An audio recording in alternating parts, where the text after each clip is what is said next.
Mahmoud Bello was laughing softly behind the wheel, his fiancée glowing beside him, when the car slowed at a crowded street corner, and everything inside him shattered. Under a flickering roadside light stood a woman in worn clothes, her body thin, her eyes tired, but unmistakable.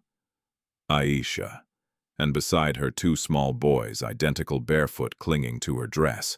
One of them looked up, the same eyes, the same face Mahmoud saw in the mirror every morning.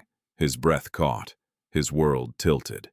If those children were his, then what had he done?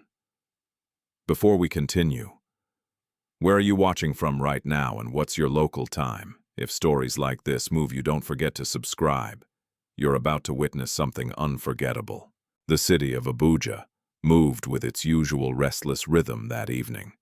Cars weaving through traffic, street vendors shouting over one another, and the fading sun casting a golden haze over glass towers and dusty roadside stalls alike. Inside a sleek black SUV insulated from the chaos outside, Mahmoud Bello lived in a different world. He sat behind the wheel, one hand steady the other, relaxed against the leather, his tailored suit still crisp after a long day of meetings. Everything about him spoke of control, his posture, his silence, the way he navigated the road without hesitation. Years ago he had been invisible in this same city. Now people moved when they saw his car. Beside him, Zainab Adamu adjusted the delicate gold bracelet on her wrist, her reflection briefly catching in the window. She was elegance-shaped into a person refined, composed, and perfectly aware of the life she was stepping into. Her family name carried weight in political circles, just as Mahmoud's carried influence in business. Together they were more than a couple. They were an alliance. "You were quiet during dinner," Zainab said gently, turning toward him. "Your mind is still in the boardroom." Mahmoud gave a small smile, the kind that reassured without revealing anything. "Just thinking about the expansion deal. It's a big move." She nodded, satisfied on the surface, but her eyes lingered on him a moment longer than usual.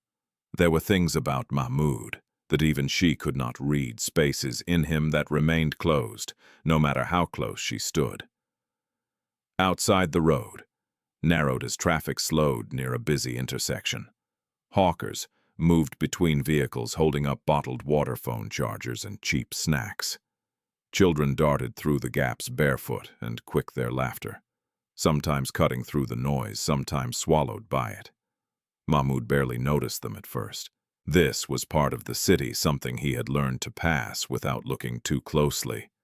Survival had taught him that long ago, but then something shifted. It wasn't loud, it wasn't dramatic, just a quiet, almost invisible pull, like a thread tightening inside his chest. His eyes moved almost against his will toward the side of the road. And then he saw her. Time did not stop, but it bent. A woman stood under the weak glow of a broken streetlight.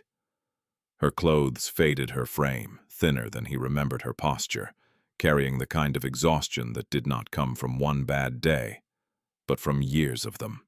Her scarf was loosely tied, slipping slightly as she adjusted the small bundle she held in one hand. For a moment, Mahmoud's mind refused to connect the image with reality. But then she lifted her face, and everything inside him broke open. Aisha. The name did not form on his lips, but it thundered through him. The steering wheel tightened under his grip. His breathing changed, shallow, uneven, unfamiliar.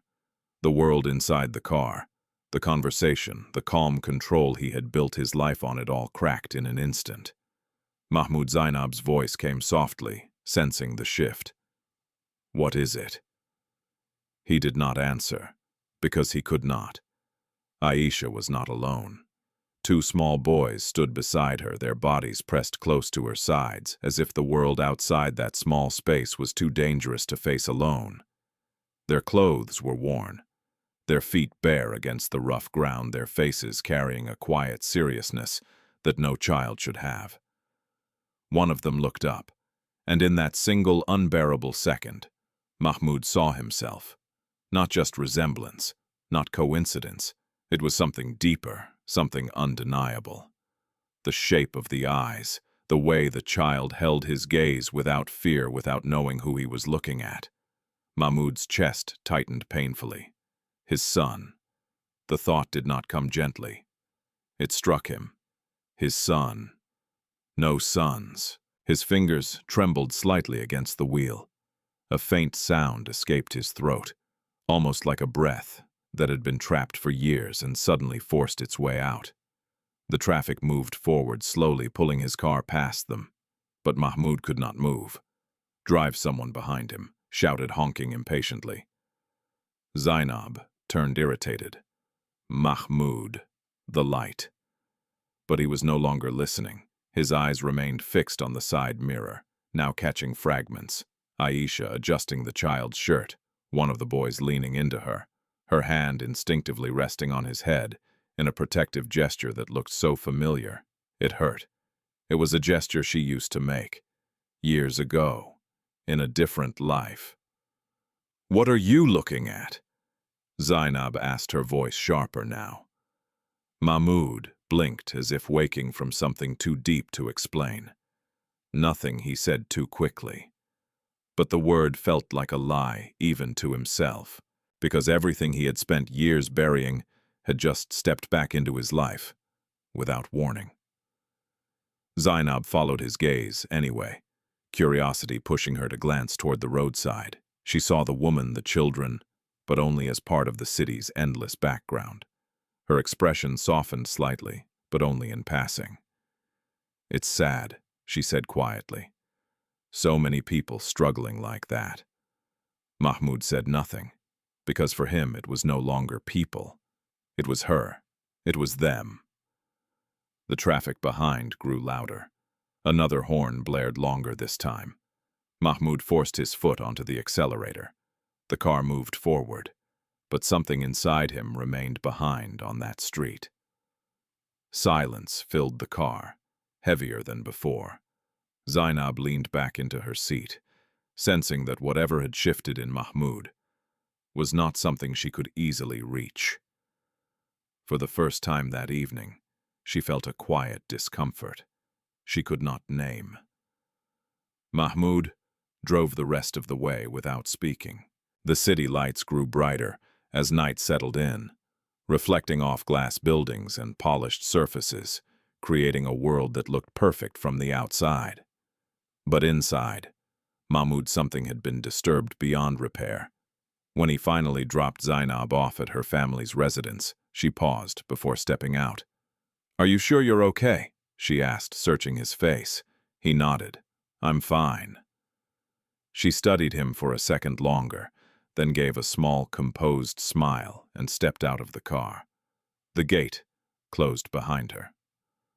Mahmoud did not drive away immediately. He sat there, hands still on the wheel, eyes unfocused. Then slowly, almost unconsciously, he reached into the glove compartment and pulled out his phone. His thumb hovered over the screen. For a long moment he did nothing. Then he made a call. When the line connected, his voice was low, controlled, but beneath it, something unfamiliar trembled. "I need you to find someone," he said. A pause. "A woman. Her name is Aisha Sani." Another pause. "She has 2 boys with her." His grip tightened slightly. "Find out everything." He ended the call before any questions could follow. Then he leaned back, closing his eyes for just a second. But even in darkness, he saw them. 2 boys, standing beside the woman he had once loved, standing in a life he had never known existed. Mahmoud opened his eyes again, and for the first time in years, control felt like an illusion. Years before, Abuja knew the name Mahmoud Bello. Before boardrooms rose, when he entered and contracts followed his signature, he was just another young man trying to survive the city without losing himself to it. Back then, he lived in a narrow room behind a mechanic workshop in Kano, where the smell of engine oil clung to everything, even his clothes, even his sleep. The walls were cracked, the fan barely worked, and some nights the electricity disappeared completely. leaving him alone with the sound of distant generators and his own thoughts. He had nothing except ambition, and even that felt fragile. Mahmoud spent his days moving between small opportunities, running errands, assisting at a local office, doing anything that could bring in a little money, while he chased something bigger he could not yet define. He watched wealthy men step out of polished cars and disappear into buildings he was not allowed to enter. He memorized how they dressed, how they spoke, how they carried themselves. He told himself one day that would be him. But dreams when you are poor are often treated like arrogance. People laughed at him. Not cruelly, not always, but enough. One man had said once, shaking his head. "You think life is that easy," Mahmoud didn't argue. He simply kept going. And then one afternoon, under the unforgiving heat of the sun, everything shifted. Not loudly, not dramatically, but in a quiet moment that would later define his entire life. He met Aisha. She was standing near a small roadside stall, arranging tomatoes in careful rows, her movements unhurried despite the rush around her. There was something steady about her, something grounded in a way Mahmoud had never learned to be. While others shouted to attract customers, Aisha spoke softly, but people still stopped. Not because she was loud, but because she was real. Mahmoud had been sent to deliver a package to a nearby shop, but the heat and exhaustion had slowed his steps. He stopped for water, reaching into his pocket only to realize he didn't have enough. He hesitated. It was a small moment, almost nothing. But Aisha noticed. "Take it," she said, holding out a bottle of water before he could speak. Mahmoud looked at her confused. "I'll pay later." She shook her head gently. "Drink first. You look like you might faint." There was no judgment in her voice, no pity either, just concern. Mahmoud accepted it slowly, and in that moment something unfamiliar settled inside him. Not pride, not embarrassment, but a quiet awareness that someone had seen him without measuring his worth. He returned the next day, not because he needed water, but because he needed to understand why that moment had stayed with him. Aisha greeted him the same way she greeted everyone, with calm, with presence, with an ease that did not depend on circumstance. They began talking in small pieces at first, short exchanges between customers, then longer conversations when the crowd thinned. Mahmoud spoke about his dreams hesitantly, at first expecting skepticism. Aisha listened, fully, as if what he said mattered. "You really believe you'll become that successful?" she asked one evening, tilting her head slightly as she studied him. Mahmoud nodded, though uncertainty flickered beneath the surface. "I don't know how yet, but I can't stay like this." Aisha smiled, not mockingly, not doubtfully, just warmly. "Then you won't." It was the simplest sentence, but it stayed with him longer than any lecture, any advice, any warning he had ever received. From that day, something began to grow between them, not fast, not overwhelming, but steady, like something meant to last. Mahmoud started helping her at the stall, when he could, carrying goods, fixing small things, staying late, just to talk. In return, Aisha shared what little she had without hesitation. Food became something they often split. Laughter became something they both depended on. For the first time in his life, Mahmoud did not feel alone in his struggle, and that changed everything. Months passed. Opportunities slowly began to open for Mahmoud. Small at first, then slightly bigger. A connection here, a recommendation there. Nothing dramatic, but enough to suggest that his persistence was beginning to mean something. Through all of it, Aisha remained constant. When he failed, she reminded him why he started. When he doubted, she steadied him. When he grew frustrated, she listened without trying to fix what could not be fixed overnight. "You're not behind," she told him once when he sat in silence, staring at nothing after losing an opportunity he had worked months for. "You're just on your own path." Mahmoud had never heard it framed that way before. It felt freeing. But love, when built in hardship, is not always recognized by others. People began to talk. "She's just a market girl," one acquaintance said, shaking his head. "You're trying to rise and you're tying yourself to someone who will slow you down." Mahmoud didn't respond, at least not out loud, but the words lingered longer than he wanted to admit.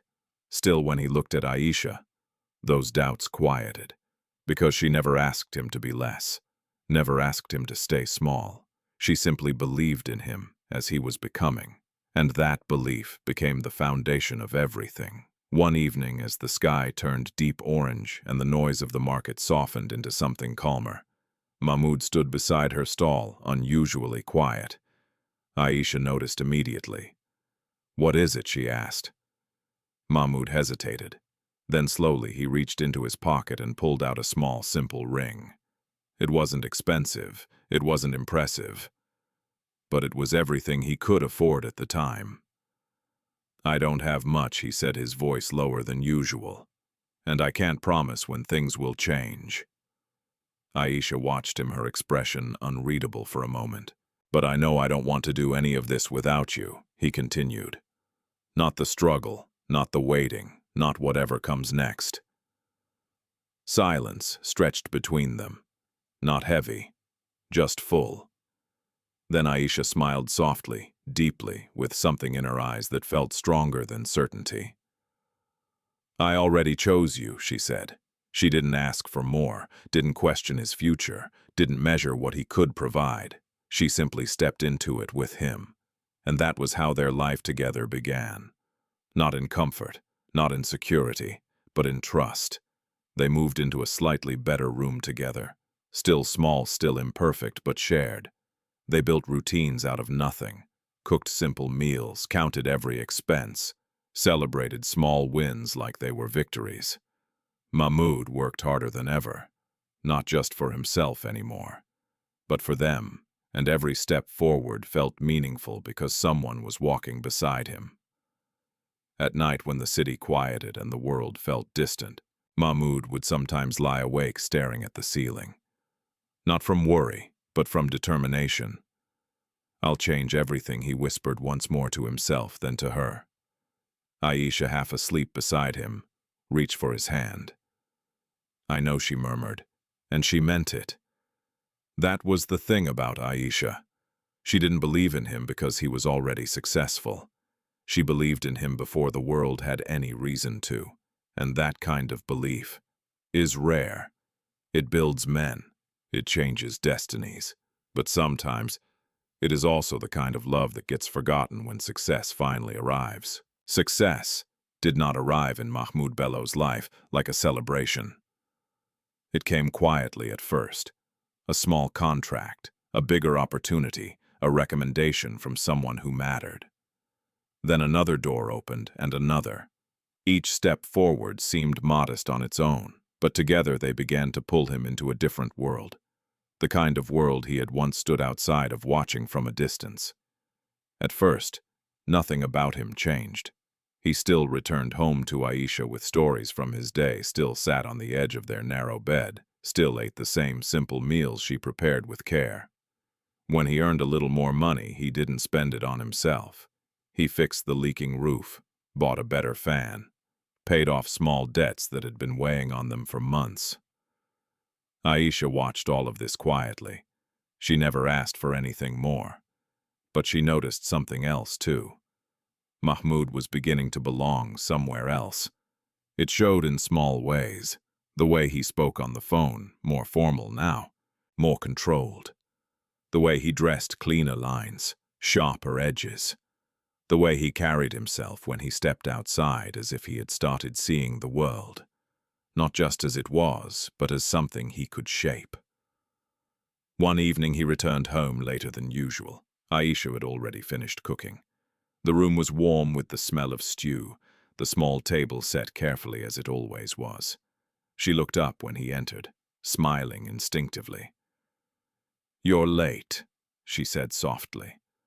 Mahmoud nodded, loosening his tie. a new addition to his wardrobe. There was a meeting. It ran longer than expected. He sat down, but instead of reaching for the food immediately, he paused, his mind still somewhere else. Aisha noticed. "Was it good?" she asked. Mahmoud leaned back slightly, exhaling. "It was important." He didn't elaborate. And for the first time, Aisha felt a small distance open between them. Not wide, not obvious, but there. It unsettled her. Not because she doubted him, but because she could feel that something was shifting, and she didn't yet understand how. As Mahmoud's opportunities grew, so did the expectations around him. He began spending more time in offices filled with glass walls and polished floors, sitting across from men who spoke in numbers, strategies, and long-term visions. These were not people who cared about where he came from. They cared about where he was going and how useful he could be to their plans. One of those men was Alhaji Musa Bello. Powerful, respected, calculating. He had taken an interest in Mahmoud early on, recognizing something sharp in him, something that could be shaped, refined, and positioned within the right circles. "You have potential," Alhaji Musa said during one of their early meetings, his voice calm but firm. "But potential is not enough. The world you want to enter does not accept weakness." Mahmoud listened carefully. He understood what was being offered and what might be required in return. "You must learn how to present yourself," Alhaji Musa continued. "Not just in business, in life. People judge what they see before they listen to what you say." Mahmoud nodded. It made sense, too much sense. From that point on, the transformation accelerated. Mahmoud began attending higher-level meetings, networking events, private gatherings where decisions were made quietly, but carried weight far beyond the room. He learned quickly how to speak, when to remain silent, how to position himself in conversations that could determine his future. And slowly, he began to notice how Aisha did not fit into that world. It wasn't something he said, not at first, but it was something others did. At one event, Mahmoud had been invited unexpectedly. It was informal, they said, just a small gathering. He hesitated, unsure whether to bring Aisha, but ultimately decided not to. It felt easier that way. When he returned home, Aisha didn't question him, but she noticed the hesitation in his explanation, the way he avoided certain details, the way he said, "It wasn't really your kind of place," without realizing how it sounded. Still, she said nothing, because love for her was not about making things harder. It was about understanding, but understanding does not erase pain. Weeks later, circumstances shifted again. Mahmoud insisted that Aisha attend a formal gathering with him, an important one. He had been encouraged to present himself as a man who had stability, who had structure, who had a partner. Aisha agreed, not because she felt comfortable, but because she wanted to stand beside him. She spent hours preparing, choosing the best dress she had, carefully adjusting her scarf, making sure everything was as neat as possible. She looked at herself in the small mirror before they left, taking a quiet breath. "This is your world," she told herself. "I will learn it." The event was held in a grand hall filled with soft lighting, polished floors, and people who seemed to belong there without trying. Conversations flowed easily. Laughter was measured. Everything felt controlled. Aisha felt it immediately. The difference. The weight of eyes that didn't look directly, but still saw everything. Mahmoud stayed close to her, at first guiding her through introductions, keeping his tone warm, steady. "This is my wife, Aisha," he said. And for a moment she felt proud, seen, but it didn't last. Because the room had its own language, and Aisha had not been taught how to speak it. A woman in an elegant gown approached them, her smile polite but distant. "It's a pleasure," she said, her eyes briefly scanning Aisha's outfit before returning to Mahmoud. "You've been rising very quickly." Mahmoud nodded. "Thank you." The woman's attention barely lingered on Aisha. It shifted back to Mahmoud, as if Aisha were simply part of the background, Similar moments followed, subtle, quiet, but undeniable. And then, the moment that changed something inside Aisha completely. She had stepped aside briefly, standing near a balcony to catch her breath when she overheard voices behind her. "He's talented, no doubt," a man said. "But that woman—" Another voice added, lowering slightly. "She doesn't match where he's going." A soft chuckle followed. "It's only a matter of time." Aisha froze. Her fingers tightened around the edge of her scarf. She did not turn, did not interrupt. She simply stood there, letting the words settle into something heavier than sound. Because they were not entirely wrong. That was what hurt the most. When Mahmoud found her again, she was composed, smiling, just as she had been taught to do. "Are you okay?" he asked, noticing something faintly different in her eyes. Aisha nodded. Yes. She did not tell him what she had heard, because she didn't need to. Some truths do not require repetition. They begin to live quietly inside you. From that night, something changed, not loudly, not visibly, but deeply. Aisha began to feel like a visitor in her own marriage, and Mahmoud, though he did not realize it yet, had already begun to walk ahead of her. The distance between Mahmoud and Aisha did not arrive all at once. It grew in silence, in pauses that lasted a little too long, in conversations that ended a little too quickly, in the way Mahmoud's attention drifted, even when he was physically present. And Aisha felt every inch of it. Not because he stopped loving her entirely, but because he began loving something else, more his future. It started with late nights. At first they were easy to understand. Meetings, negotiations, strategy, sessions that stretched beyond normal hours. Mahmoud would return home, tired, his mind still racing with numbers and decisions. Aisha would warm his food, sit beside him, listen when he spoke. But over time, he spoke less. And when he did, his words felt distant, like they belonged to a life she could no longer fully see. "You should rest," she would say gently. "I will," he replied, but his eyes remained fixed somewhere far away. Aisha told herself it was temporary, that once things settled, they would find their way back to each other. But life rarely slows down, just because love is waiting. Then came the day. Everything changed in a way she could not ignore. Aisha discovered she was pregnant. At first she didn't tell Mahmoud immediately, not out of fear, but because she wanted to choose the right moment, the kind of moment where joy could breathe, where the news would be received, not as a burden but as something beautiful. She waited 2 days, then 3, watching him, waiting for a sign that he was present enough to hear it. But Mahmoud was moving faster than ever. His calls were constant, his schedule packed, his attention divided between opportunities that felt increasingly urgent. Still one evening, Aisha decided she could not wait any longer. She prepared dinner, carefully setting everything just right, her hands steady despite the quiet nervousness inside her chest. When Mahmoud entered, he looked exhausted, but alert as always. "You should sit," she said softly. "I made something special." He glanced at the table, then at his phone, which buzzed again in his hand. "I have a call in a few minutes," he said. "Make it quick." The words were not harsh, but they landed heavily. Aisha swallowed, forcing a small smile. "I'm pregnant." Silence followed. Not the kind of silence that holds emotion, but the kind that feels like interruption. Mahmoud blinked once as if processing information, rather than reacting to it. "Pregnant," he repeated. Aisha nodded, her eyes searching his face. "Yes."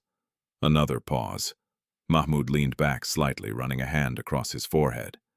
This is unexpected." Aisha's smile faltered just slightly. "But it's good, isn't it?" she asked, her voice careful. Mahmoud didn't answer immediately.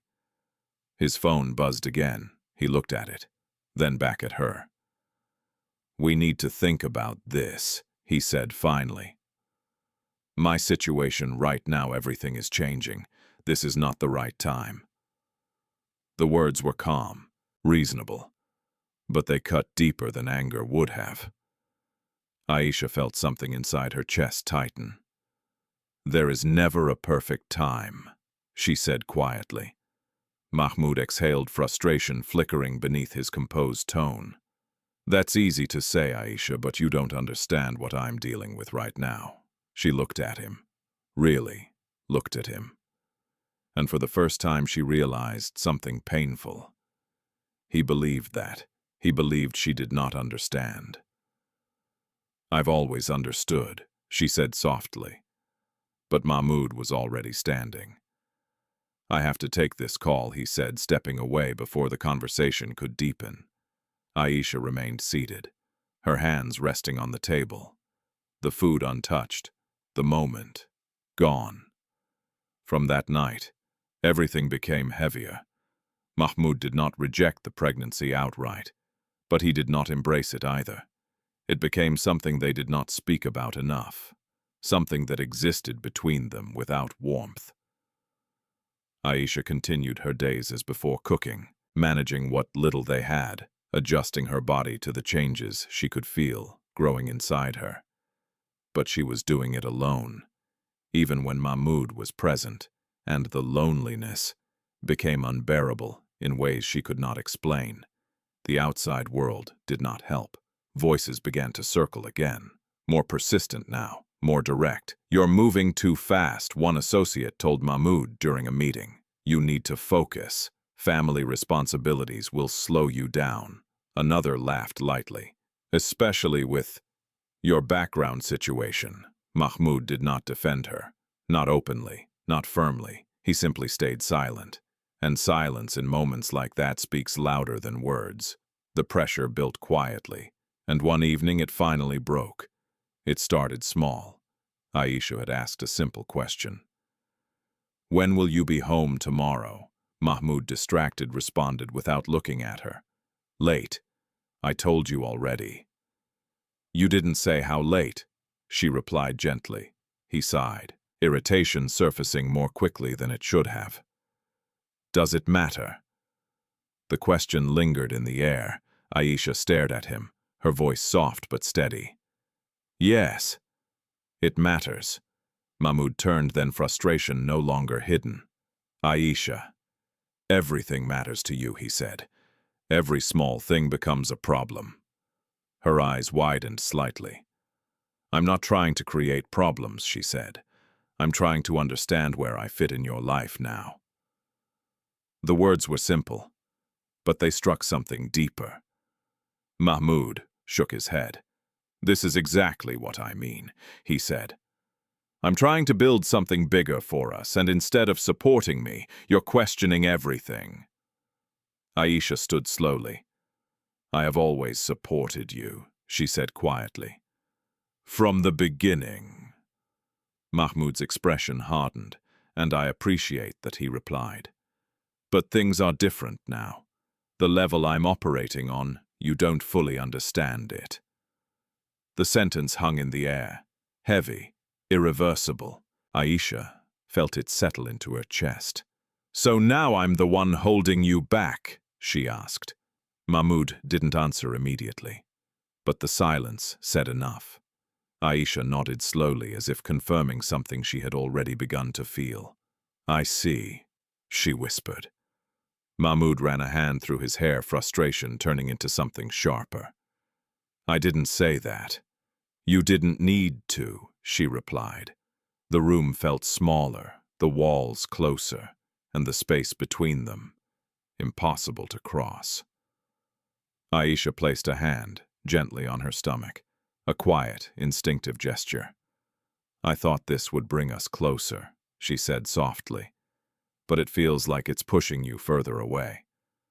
Mahmoud looked at her, really looked this time, and for a brief moment something flickered in his eyes, conflict, regret. But it passed too quickly. Because ambition, once it takes hold, does not easily loosen its grip. You're making this more complicated than it needs to be, he said.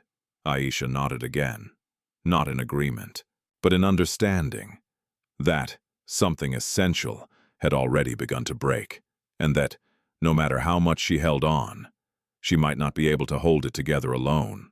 The end of Mahmoud and Aisha's marriage did not come with a single explosive moment. It came like a slow unraveling, thread by thread, until there was nothing left holding them together except memories, and even those had begun to feel fragile. In the weeks following their argument, the house grew quieter. Not peaceful, just empty.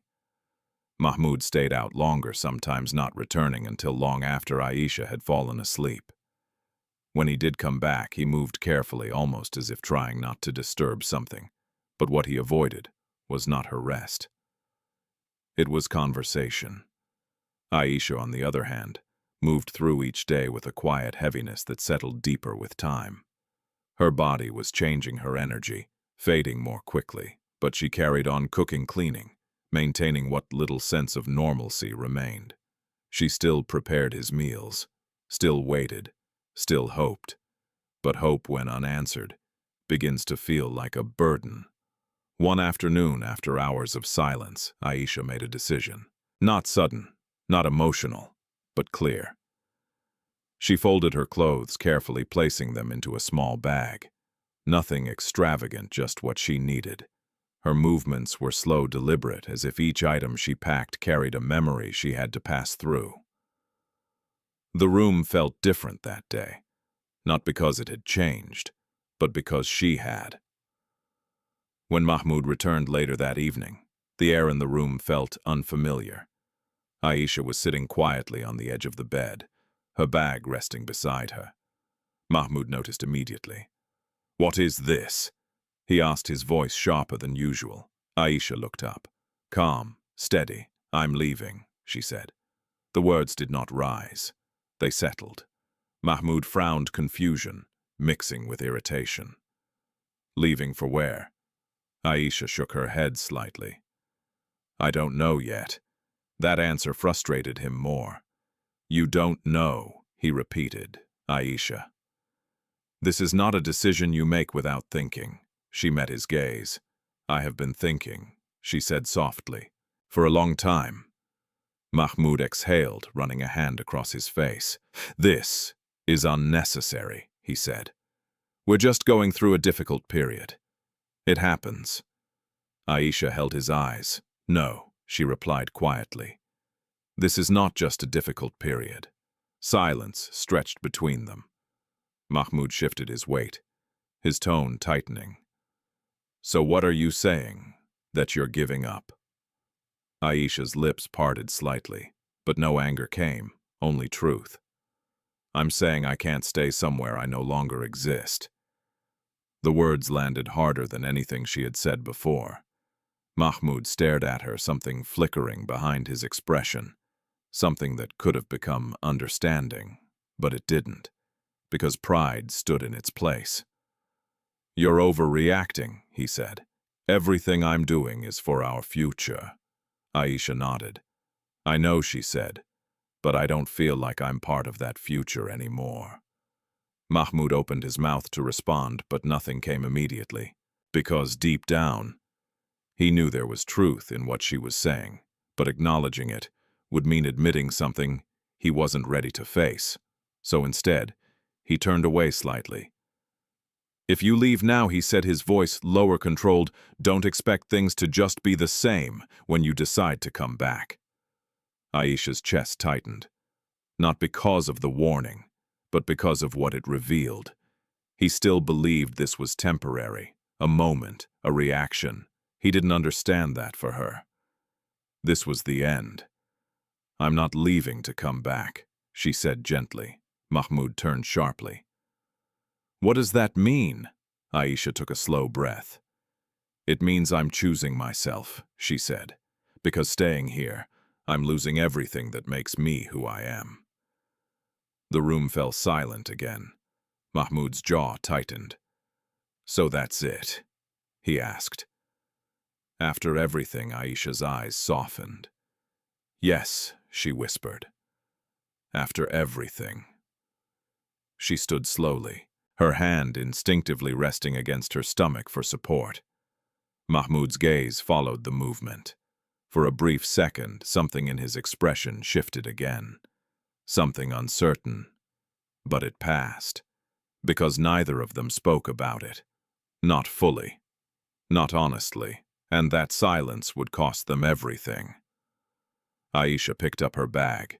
She paused for just a moment, looking around the room. The place that had once held laughter, hope, shared dreams. Now it felt like a shell. "Take care of yourself," she said quietly. Mahmoud didn't respond. He couldn't. Not because he didn't have words, but because none of them felt right. Aisha waited, just for a second. Then she turned and walked toward the door. Each step steady, each step final. Mahmoud stood still, listening, to the sound of her footsteps fading, to the door opening, then closing, and just like that, she was gone. The room felt larger, but emptier. Mahmoud remained where he was for a long time, his mind racing, his chest tight in a way he refused to fully acknowledge. He told himself it was necessary, that this was part of growth, that sometimes people fall away when you move forward. He told himself many things, but none of them quieted the silence. Days passed, then weeks. Mahmoud threw himself deeper into work, into meetings, into expansion plans that demanded his full attention. His success accelerated faster, now stronger, more visible. People praised him, opportunities multiplied, and gradually, the absence of Aisha became something he learned to live around. Not with. Around. What he did not know was what happened after she left. Aisha walked through the city that night with no destination, only determination. The weight of her pregnancy slowed her steps, but she did not stop. She moved from one place to another, searching for shelter, for safety, for something that could hold her, until she figured out what came next. She stayed with a distant acquaintance for a short time, then moved again, then again. Life became unstable quickly. Money was limited, opportunities scarce, and the world did not soften for her situation. Months passed, her body grew heavier, her strength stretched thinner, but she endured, alone. When the time came, there was no comfort, no familiar support, no partner by her side, only pain and determination. Aisha gave birth to twins, 2 boys, Yusuf and Yahya. She held them in her arms for the first time, her body exhausted, her spirit shaken, her future uncertain. But in that moment, she found something she had almost lost: purpose. She looked at their faces, small, fragile, innocent, and felt something steady rise inside her. "I will not let the world break you," she whispered, and she meant it. From that day forward, everything she did was for them. Not for survival alone, but for dignity, even when life made it almost impossible. And Mahmoud, miles away, living a life that continued to rise, never knew that the woman he once loved had walked away, carrying not just her pain, but his children. The night Mahmoud Bello saw Aisha again did not end when he drove away. It followed him, into the silence of his car, into the stillness of his home, into the parts of his mind he had carefully locked away for years. By the time he reached his house, the city lights had dimmed into something softer, but inside him everything was louder than it had been in a long time. He stepped out of the car, slowly, his movements controlled, but his thoughts anything but. The security gate closed behind him, with a heavy sound that echoed more than usual. Inside the house was exactly as it had always been, clean structured, quiet, perfect, and suddenly unfamiliar. Mahmoud loosened his tie as he walked in, placing his keys on the table, with more force than necessary. He stood there for a moment, staring at nothing. Then everything came back. Aisha's face, thinner, tired, but unmistakably her. And the boys, Yusuf, Yahya. He didn't know their names yet, but somehow his mind had already begun to shape them into something real. His children. The thought returned again. He exhaled sharply, running his hands over his face as if trying to push it away. "This doesn't make sense," he muttered to himself. Because it didn't. Not in the version of his life he had built. Not in the timeline he had accepted. He had convinced himself that when Aisha left, that chapter ended. Cleanly, completely. He had told himself that if there had been anything important left behind, he would have known. That she would have told him. That someone would have said something, but no one had. And now, everything he believed about that past felt incomplete. Mahmoud moved through the house without purpose. His steps slow, his mind circling the same questions. How long? Why didn't she tell him? How had she survived? And the question he avoided most. Why did it hurt this much to see her like that? He stopped near the large window overlooking the city. From here, Abuja looked beautiful, orderly, distant. A world away from the roadside where Aisha stood earlier that evening. He pressed his hand lightly against the glass. And for the first time in years, success did not feel like protection. It felt like separation. His phone buzzed. He glanced at the screen. Zainab. He let it ring once, twice, then answered. Mahmoud. Her voice came through smooth but slightly tense. "You didn't call when you got home." "I was busy," he replied, with what a pause. "Work." The answer was automatic, familiar, but tonight, it felt hollow. Zainab didn't respond immediately. Then quietly, "You've been distant." Mahmoud closed his eyes briefly. "I'm just tired." "That's not what I mean," she said. "Something changed tonight." He didn't deny it, but he didn't explain it either. "It's nothing," he said. On the other end of the line, Zainab exhaled softly. "You're not someone who gets distracted by nothing." Mahmoud leaned his head back slightly. "I said I'm fine." The firmness in his tone created a boundary. Zainab recognized it, and she didn't push further. "All right," she said finally. "Get some rest."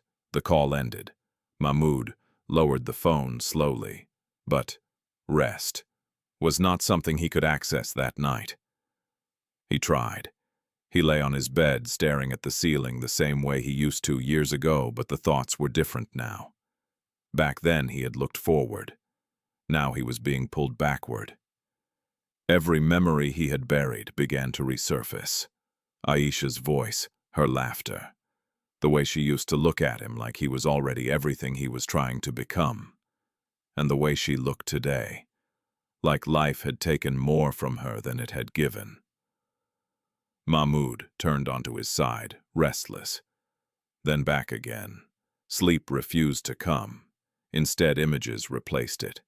The boys, standing beside her, the resemblance, the undeniable connection. He sat up suddenly. This was not something he could ignore, not something he could explain away. He reached for his phone again, scrolling briefly, before stopping at a contact saved under a simple name. Usman. Reliable, efficient, discreet. Mahmoud pressed call. The line connected quickly. "Sir, I need an update." Mahmoud said, his voice steady but urgent beneath the surface. "It's late," Usman replied cautiously. "Is it urgent?" "Yes." A brief pause. "Tell me." Mahmoud inhaled slowly. "The woman I mentioned earlier, Aisha Sani." Another pause. "We've started preliminary checks. It may take some time. I don't have time." Mahmoud interrupted. Silence followed. Then Usman spoke more carefully. "What exactly do you want to know?" Mahmoud's grip on the phone tightened. Everything, he said. Where she lives, how she's been surviving. And those children. He stopped. The word felt heavier than expected. "Those boys," he continued. "I want confirmation." Usman understood immediately. "I'll prioritize it," he said. You'll have something by tomorrow." Mahmoud ended the call without another word. The room fell silent again. But this silence was different. Not empty, but waiting. The next morning came too quickly. Mahmoud moved through his routine, mechanically dressing, preparing, stepping into the day as if nothing had changed. But everything had. At the office, conversations blurred together. Meetings continued, decisions were made. But Mahmoud's attention drifted repeatedly. His mind was elsewhere. On a roadside, on a woman, on two boys who might have changed the entire direction of his life without him knowing. By midday, Usman called back. Mahmoud answered immediately. "I have information," Usman said. Mahmoud stood up from his desk, walking toward the window. "Speak." "Aisha Sani has been moving between temporary shelters for years. No stable residence, no known support system." Mahmoud's jaw tightened. "And the children?" A slight pause. "They are hers." Mahmoud closed his eyes briefly.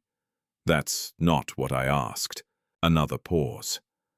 "Then we're still confirming. But based on timelines, it is highly likely they are yours."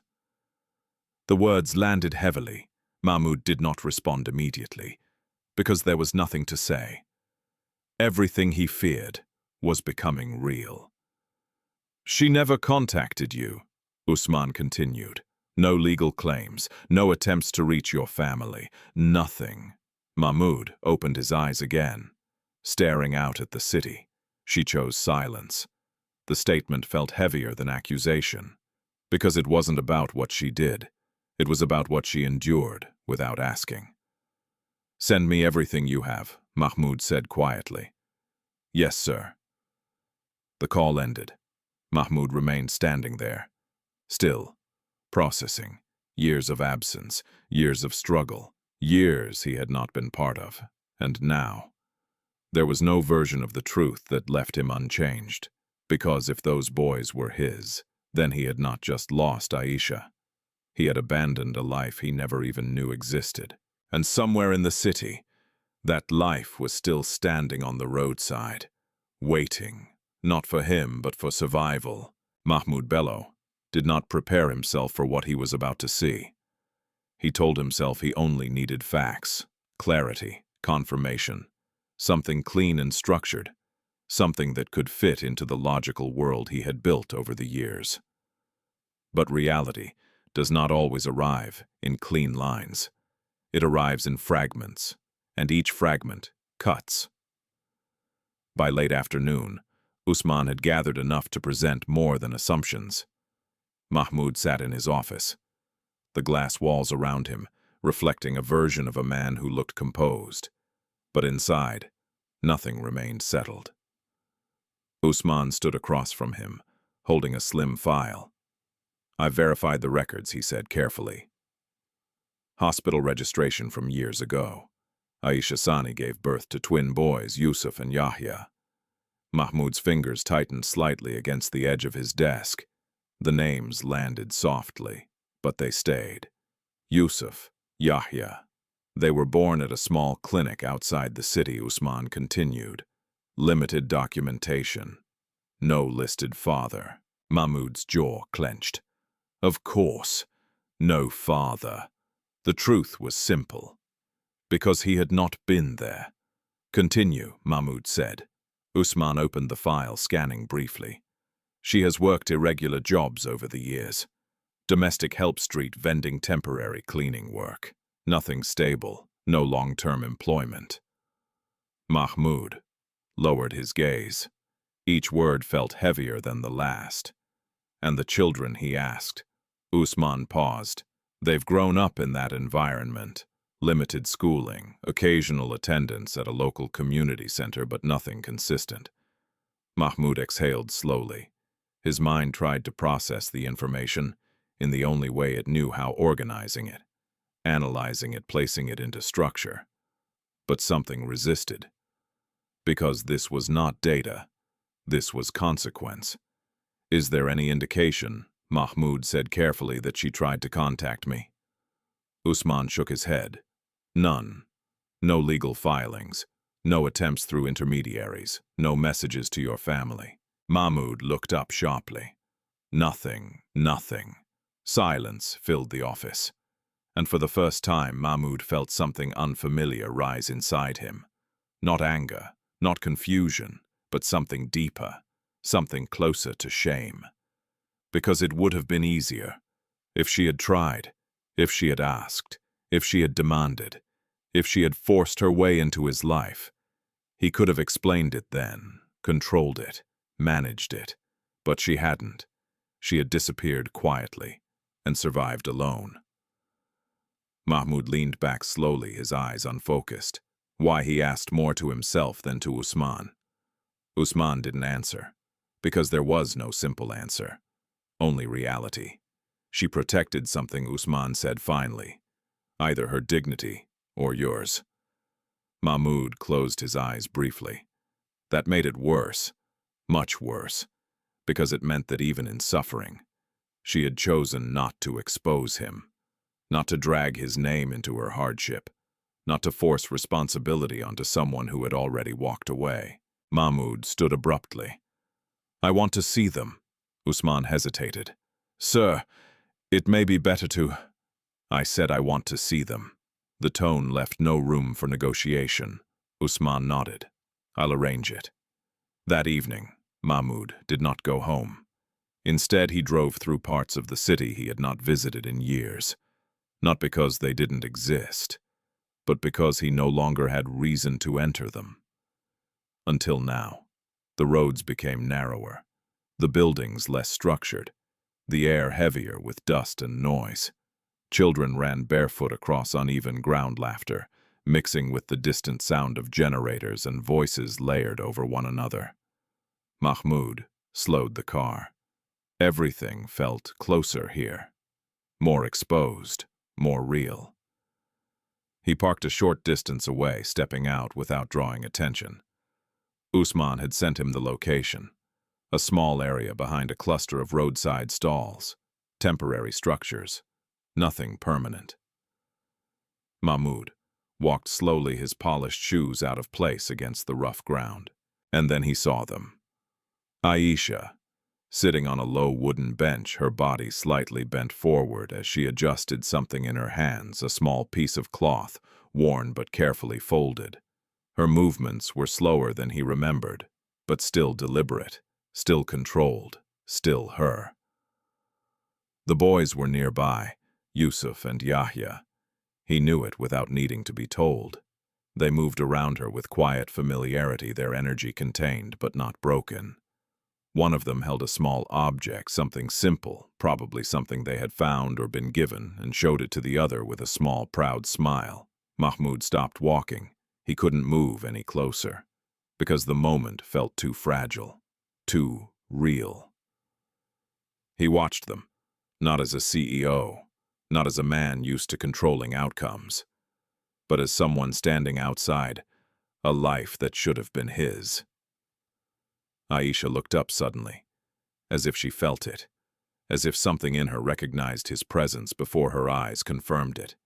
Their gazes met, and this time, there was no distance, no passing moment, no moving traffic to separate them, just truth. Aisha's expression did not change dramatically. She did not stand, did not call out. She simply looked at him, and in her eyes Mahmoud saw everything he had been avoiding. Not anger, not bitterness, but exhaustion, strength, and something else. Acceptance. The boys followed her gaze. They turned and saw him. For a moment they simply stared, curious, uncertain, because to them he was just a man, well-dressed, out of place, watching them. Mahmoud felt his chest tighten. This was not how it was supposed to be. He was not supposed to be a stranger, not to them, not to this moment. He took a step forward, then another, until he stood just a few feet away, close enough to hear their breathing, close enough to see the details, the dust on their feet, the faint lines of fatigue in Aisha's face, the quiet alertness in the boy's eyes. Aisha, he said. Her name felt different now, heavier, more real. Aisha stood slowly, not rushed, not shaken, just steady. You found us, she said. Not a question, a statement. Mahmoud nodded. I didn't know, he said. The words came quickly, too quickly, as if they could fix something. Aisha held his gaze. I know. That answer stopped him, because it carried no accusation, only truth. Mahmoud looked at the boys, then back at her. They're mine, he said. It wasn't a question. It was a realization spoken aloud. Aisha didn't respond immediately. She glanced at the boys briefly, then back at him. They are my sons, she said calmly. The distinction was clear, deliberate. Mahmoud swallowed. I should have been there. Yes, Aisha replied. No anger, no raised voice, just agreement. And somehow, that hurt more. Mahmoud took a breath. I want to help. The words felt insufficient the moment they left his mouth. Aisha's expression didn't change. We are not a problem to solve, Mahmoud. He flinched slightly, because she was right. Again. I didn't mean it like that, he said. Aisha studied him for a moment, then nodded slightly. I know, she said. Silence settled between them. The boys remained close to her, watching, waiting. Mahmoud looked at them again, and for the first time, he allowed himself to feel it fully. Not just guilt, not just regret, but responsibility, not something forced, not something demanded, but something undeniable. He had missed years, moments, first steps, first words, illness, fear, growth, everything. And now he stood here, at the edge of it all. Aisha adjusted her scarf slightly. We have survived this long, she said quietly. Not because it was easy, but because it had to be done. Mahmoud nodded slowly. I see that now. And he did. Not as an idea, but as reality. Because nothing about what stood in front of him could be ignored anymore. Not her strength, not their existence, not his absence. The truth had finally caught up with him, and it was no longer asking for acknowledgement. It was demanding change. The space between Mahmoud and Aisha was no longer measured in distance. It was measured in years. Years of absence, years of silence, years that could not be undone with a single conversation, no matter how honest or urgent it felt. Mahmoud stood there still trying to find words that would not sound empty, but everything he thought of felt too late, too small. The boys remained close to Aisha, watching him with the quiet awareness of children who had learned early that not every adult could be trusted. Mahmoud lowered his voice, trying to soften the moment. What are their names? He asked, though he already knew. Aisha didn't hesitate. Yusuf, she said, resting her hand lightly on the shoulder of the boy, standing closer to her. And Yahya.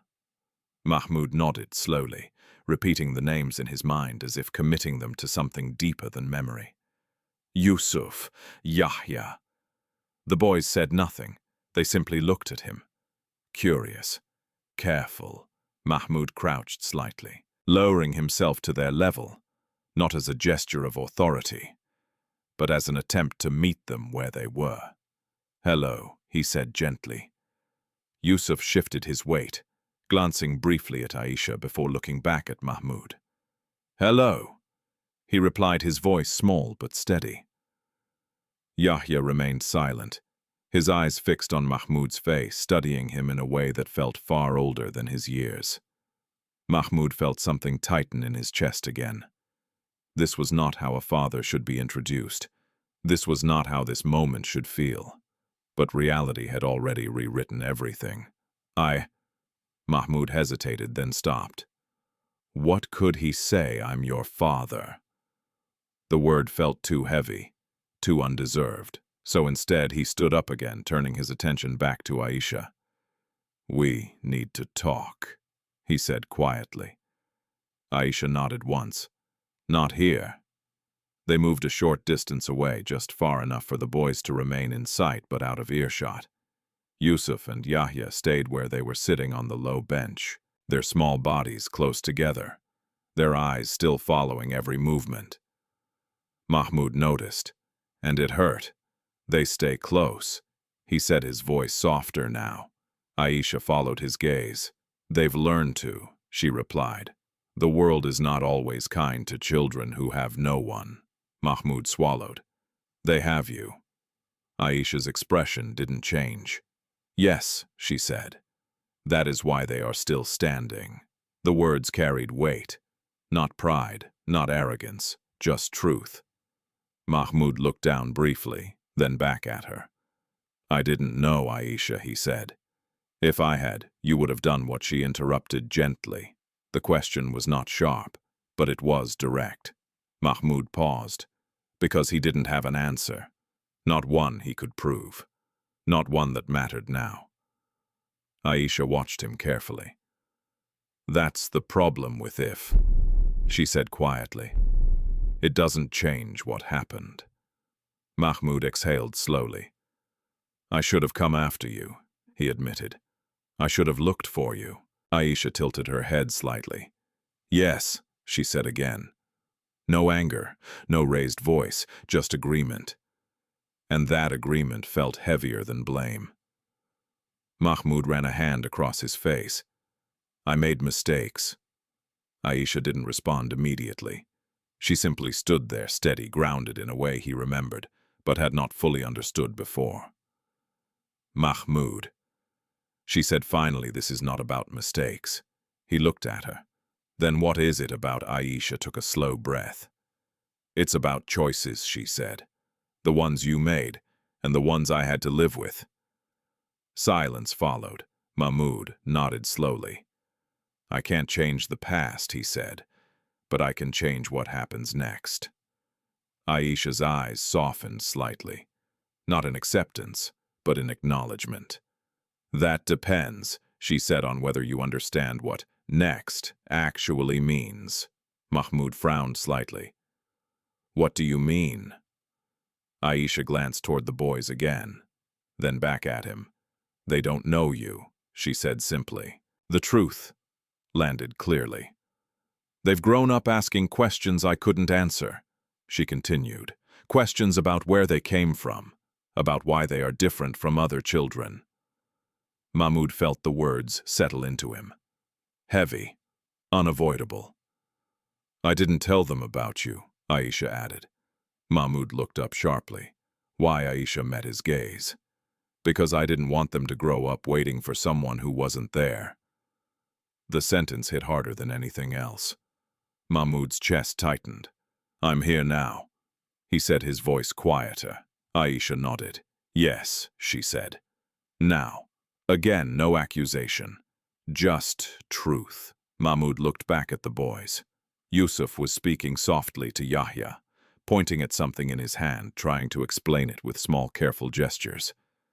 Yahya listened, nodding slightly. They were close. Not just as brothers, but as two children who had relied on each other in ways most never had to. Mahmoud turned back to Aisha. I want to be part of their lives, he said. The words felt different this time. Not rushed, not defensive, but real. Aisha studied him for a long moment, as if measuring something deeper than what he was saying. This is not something you can decide in a day, she said finally. I know, and it's not something you can fix with money. I know that too. Aisha nodded slightly. Good. Mahmoud took a step closer. Then tell me what to do. Aisha held his gaze, and for the first time something shifted in her expression.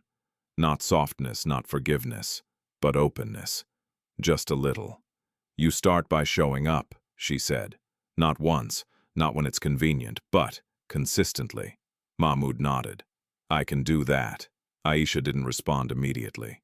Because words were easy. She had learned that long ago. They will not call you father, she continued. Not yet. Maybe not for a long time.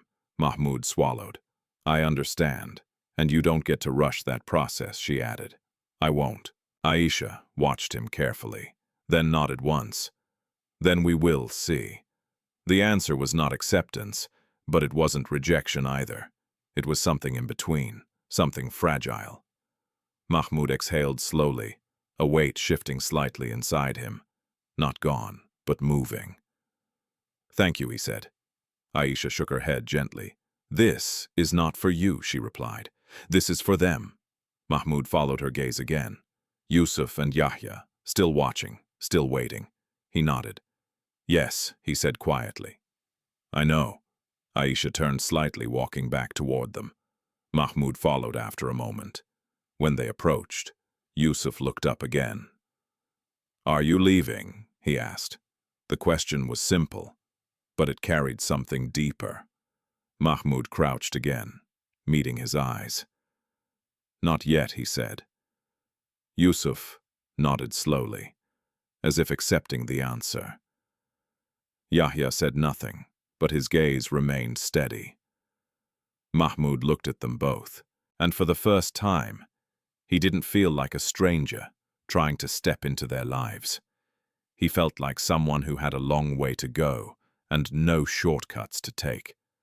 The path ahead was uncertain, difficult, earned not given, but for the first time in years, Mahmoud was not thinking about what he could gain. He was thinking about what he had to rebuild, and how much it would cost him to do it right. The moment Mahmoud Bello chose to return the next day, something shifted in the direction of his life. Not publicly, not dramatically, but internally. Because for the first time in years, his decisions were no longer centered on expansion, reputation, or influence. They were centered on responsibility, and that came with consequences he had not yet fully faced. The next morning, Mahmoud canceled 2 meetings. It was a decision that surprised his assistant and unsettled his schedule more than he expected. Deals were postponed, calls were rescheduled, questions were raised. But Mahmoud didn't explain. He simply stepped away. Because for once, business could wait. When he arrived at the same roadside area, the city was already alive with movement. Vendors had set up their stalls, customers negotiated prices, and the rhythm of survival had begun again. Aisha was there, just as he had expected. Seated in the same place, her movements steady, her attention divided between her small work and the boys beside her. Yusuf noticed him first. Look, he said quietly, nudging Yahya. Aisha turned, and for a brief moment something flickered across her face. Not surprise, expectation, as if part of her had already prepared for this. Mahmoud approached slowly. I said I would come, he said. Aisha nodded. Yes, she replied. You did. No warmth, no resistance, just acknowledgement. Mahmoud glanced at the boys. Good morning, he said. Yusuf responded. Good morning. Yahya watched him again, silent, observant, unreadable. Mahmoud sat down on the edge of the bench, leaving space between them.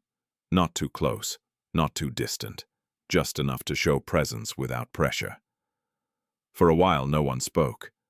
The silence wasn't uncomfortable, but it wasn't easy either. Mahmoud watched as Aisha continued her work, folding, arranging, adjusting small items with care. Her hands moved with quiet precision, the same way they always had. You've been doing this long? He asked. Aisha didn't look up. Long enough. Mahmoud nodded slowly. He wanted to ask more, but he didn't know how to do it without sounding like someone observing from the outside, because that was exactly what he was. An outsider, in a life that should have included him. Across the city, Zainab Adamu sat in a quiet lounge inside her family's residence, her posture composed but her mind restless. Something about Mahmoud's behavior the previous night had unsettled her. He had been distant, distracted, and more importantly, closed. Zainab was not used to being shut out, not in relationships, not in life. She picked up her phone and scrolled through recent messages, stopping at Mahmoud's name. No new updates, no explanation. Her expression tightened slightly. She dialed. Mahmoud's phone vibrated in his hand. He looked at the screen. Zainab. He hesitated, then answered. Mahmoud, she said immediately. Where are you away from the office? Where? A pause. I'm handling something. Zainab leaned back slightly, her tone sharpening. You've been handling something since last night. Mahmoud glanced briefly at Aisha and the boys, then stood up, stepping a short distance away. I told you I needed space, he said. You didn't say that, Zainab replied. You said you were fine. That was not the same thing. Mahmoud exhaled slowly. I'm dealing with something personal. Zainab's grip on the phone tightened slightly. What kind of personal? Mahmoud didn't answer immediately. Because the truth would change everything. Mahmoud! She continued, her voice lower, now more controlled. If something is affecting you, it affects us. You don't get to separate those things. Mahmoud closed his eyes briefly. Yes, he said. That's exactly why I need time. Zainab went silent for a moment. Then is this about another woman? The question landed sharply. Mahmoud opened his eyes. No, it wasn't a lie, but it wasn't the truth either. Zainab recognized it, because she had grown up in a world where half-truths were often more dangerous than lies. I'm coming to see you, she said. That's not necessary. It wasn't a request. The line went dead. Mahmoud lowered the phone slowly. He knew that tone. Zainab was not someone who waited for clarity. She pursued it. And now, everything was about to collide. Back at the roadside, Aisha had finished arranging her items. She looked up as Mahmoud returned. Everything all right, she asked. Mahmoud nodded. For now. Aisha studied him for a moment, then shifted her attention to the boys. Yusuf, Yahya, go wash your hands. The boys stood and moved toward a nearby tap. Mahmoud watched them go. They listen to you, he said. Aisha's expression softened slightly. They've had to. Mahmoud nodded. I'd like to spend time with them, he said carefully. Not just here. Somewhere better. Somewhere safe. Aisha didn't respond immediately. She considered his words, then shook her head slightly. Not yet. Mahmoud frowned. Why? Aisha met his gaze. Because they don't know you. The answer was simple, but firm. You don't take children into unfamiliar spaces with unfamiliar people, she continued. Not when their world has already been unstable. Mahmoud understood. At least he tried to. Then what do I do? He asked. Aisha held his gaze. You stay, she said. You sit, you talk, you become familiar. Mahmoud nodded slowly. It sounded simple, but it wasn't, because it required something he had not practiced in years: patience. Later that afternoon, a car pulled up not far from where they sat. Sleek, noticeable, out of place. Zainab stepped out. Her presence shifted the air instantly. Not because she raised her voice, but because everything about her carried authority, control, expectation. She walked toward Mahmoud, her eyes scanning the environment quickly, taking in the surroundings, the people, the situation. Then she saw Aisha and the boys. Her steps slowed slightly, confusion flickered, then calculation. Mahmoud, she said, stopping a few feet away. What is this? Mahmoud stood. Zainab's gaze moved between him and Aisha, waiting, demanding explanation. Mahmoud didn't speak immediately, because there was no easy way to say it. Aisha remained seated, calm, still. Zainab's eyes settled on her. And who is she? She asked. Mahmoud took a breath. This is Aisha. Zainab waited. The name meant nothing to her. Yet, and she pressed. Mahmoud's voice lowered. She was my wife. The words landed, heavy, irreversible. Zainab's expression changed instantly. Not dramatically, but completely. Her posture stiffened, her eyes sharpened, and the children she asked, her voice quieter now but more dangerous. Mahmoud didn't look away. "They're mine." Silence, thick, unavoidable. Zainab stared at him, as if trying to understand whether she had heard correctly.